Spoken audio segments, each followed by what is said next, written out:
Hello, today we're cooking. I have a fried rice that I've been making the last few years for special events, fundraisers and whatnot, and it's kind of a larger batch, but it keeps well, so it works good whether you're having a big event or you want to make some for the next few days. I use a white rice. That's the rice that I prefer right there, and instead of just cooking my rice in water, I cook it in this Better Than Bouillon chicken stock. And that's the roast chicken flavor, and it gives the rice a little flavor right out of the gate. I always cook my rice the day before, so this was cooked in a rice cooker, and after I cook it, I will open the lid when it's done cooking, and I will stir it up and let some of that moisture out, and I will leave it on the keep warm function for about an hour, and do that just to get a bunch of moisture out. And so what that does is it's not as clumpy, and it's not just big white clumps of rice. It lets it mix with the other stuff a little bit easier. And fried rice traditionally was what you do with leftover rice. So it's the day old thing is kind of just how fried rice is generally done anyway. So I cook it that way, and like I said, it gives it a little flavor and it makes it easier to mix. Now we've preheated this skillet. To do a batch like this you need a big skillet. This one's got really deep sides. I like it better than a wok because it's got a flatter bottom to cover more surface area with heat while you're cooking. So once that's been preheating, it's on. We're cooking on medium, and it's thoroughly preheated. And I always use sesame oil. It's surprising what the different oils will do as far as flavor. This is out of Japan. I like this. It's at first it kind of had a wow to it, but I've grown to really like it better than your garden variety sesame oil. So we just put some oil in there to stir fry some stuff here. And the first thing we're putting in is I use green peas and diced carrots. This is from Safeway, it's where I get most of this stuff. And it's frozen, but it's thawed. And so usually, if you're like me and you forget, you get everything ready and you realize you forgot to thaw this out. So if you do that, like I'm prone to doing, you can just put it in a gallon Ziploc bag, because sometimes usually, and put it in some warm water and let it sit there. Maybe change that water out in a big bowl. Change that water out a couple times, and it really speeds up the thaw time. So anyway, the first thing we're going to do is we're putting our peas and carrots in there, and then instead of onions, I like onions, so I almost always cook with shallots. They're a little just stronger, like the flavor. That's about 4 large shallots in the chopper. And so we're going to put those in along with our peas and carrots.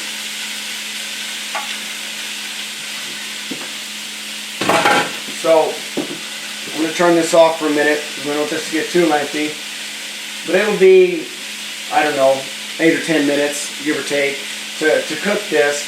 And really the time's not important. It is that you get it where the peas and the carrots are done. When they're tender, and you eat a couple of them here and there, once they get to where they're done, then we'll go to the next step. So I'm going to turn this off while we get to that point. Okay, so we've got our veggies are done. They're, like I said, they're just where they're tender.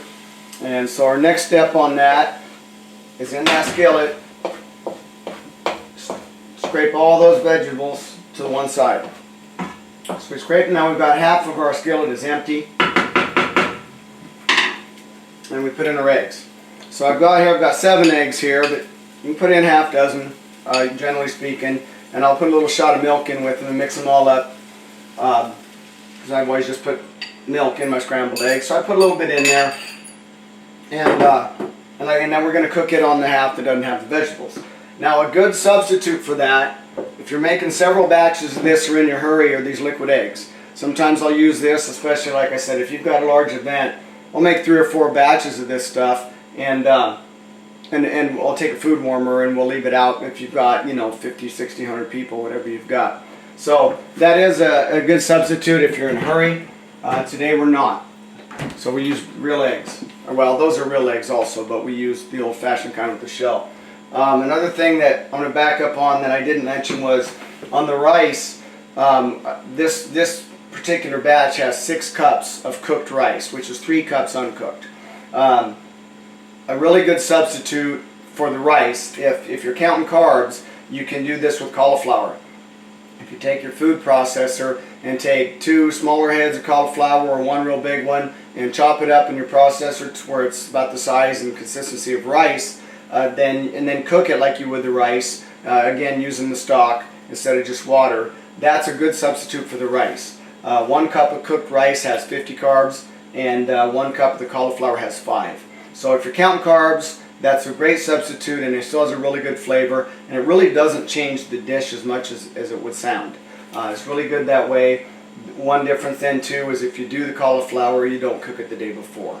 You cook it prior, and then as soon as you're done, you drain it really good to get that water out, and kind of take your little colander and bang it around a little bit to try to get as much of the water out, and then carry on with the dish. So we're gonna go ahead and I'm gonna shut this off again.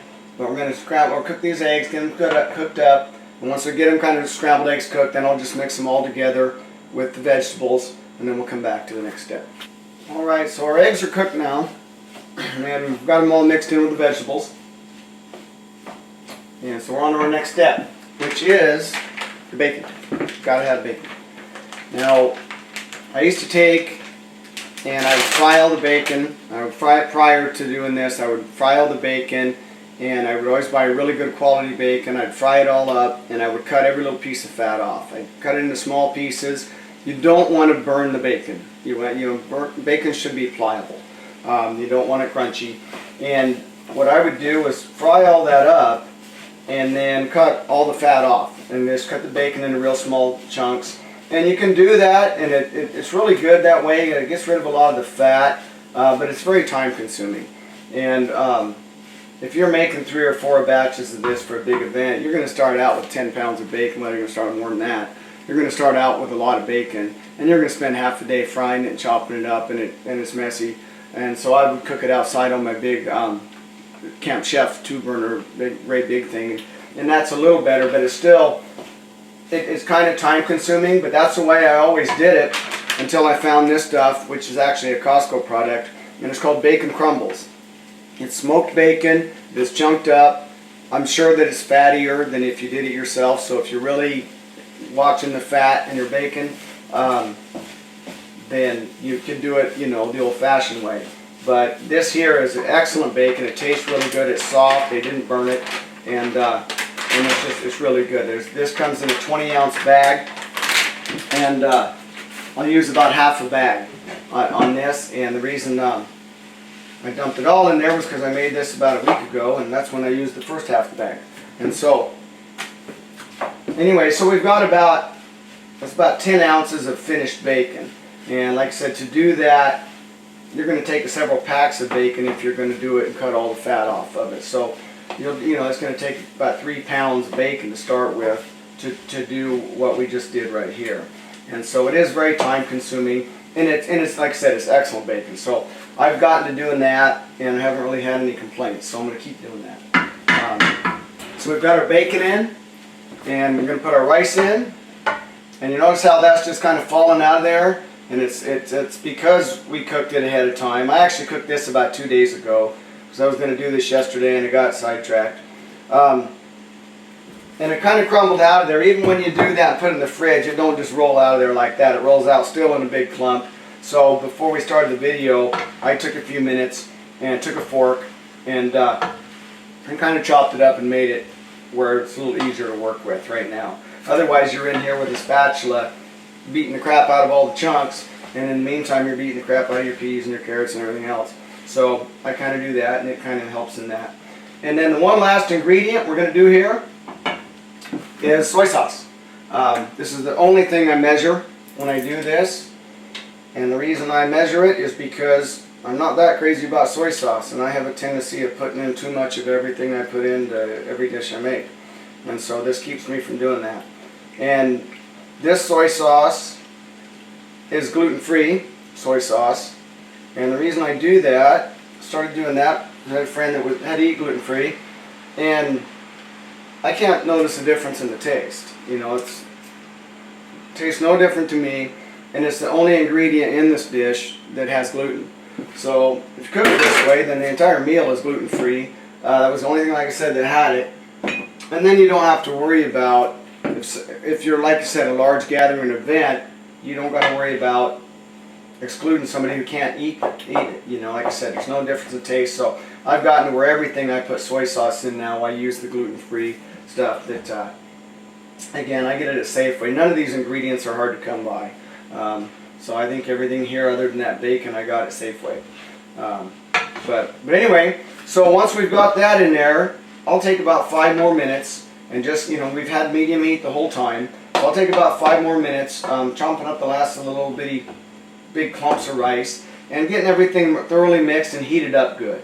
You know, this will heat the bacon and it heats the rice back up, it heats everything up together, and you want to cook it all together for a little while. So I might sit here for 10 minutes and stuff. The key is to keep, you're not going to burn it, we're on medium heat, and if you just keep stirring it, you're not going to burn it. So it's just a matter of stirring it up for 5 to 10 minutes to let everything get mixed up good and let it get heated all up together, and it gets a flavor, you know, throughout it. Like I said, we're heating the rice back up, the bacon, and all that's getting heated up with it.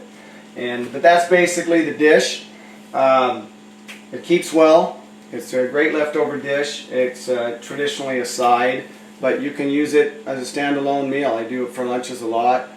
For 1 or 2 people, you know, you're going to have leftovers, but like I said, you can eat it for a side for dinner for the next couple of days. For groups, you don't want to worry about it because it's going to go away. But thanks for watching, and that's the fried rice.